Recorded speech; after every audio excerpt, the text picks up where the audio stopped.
They flooded my basement to save their flower beds, so I made the HOA rebuild the entire drainage system under county order. I live in a red brick split level on a 3rd-acre lot in Pine Hollow Estates, a quiet neighborhood built on a slow slope that turns into a small stream whenever it rains hard. My house sits at the bottom of that slope, which never mattered much, until the HOA decided my neighbor's roses deserved better soil.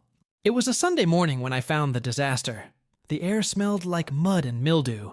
My basement floor was slick with a half-inch of brown water, swirling around the legs of my workbench. I followed the trickle outside and saw a fresh concrete curb built along the back of the HOA's new community garden.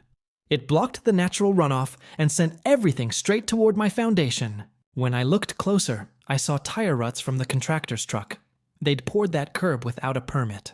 I confronted the HOA president, a woman named Denise, who always wore pastel blazers and pearls, even in 90-degree heat.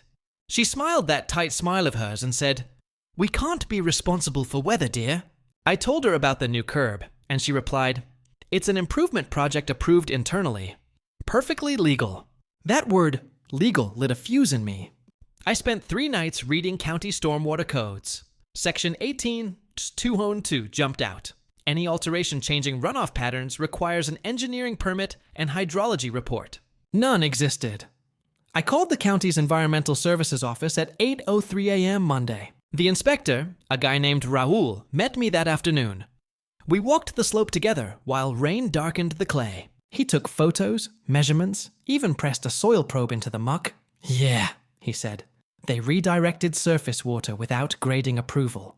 Big no-no." By Friday, 2 white county trucks rolled in. Denise came out in her heels, waving her clipboard. "This is harassment!" she yelled. Raul just handed her a citation packet thicker than a phone book. The HOA was fined $27,500 and ordered to remove the curb, regrade the garden, and install a new drainage channel, under my supervision. For 2 weeks, I watched contractors dig up their pristine flower beds, hauling mud and broken concrete into dumpsters. Now the slope drains perfectly again, and my basement's bone dry. Denise resigned a month later. I consider revenge taken.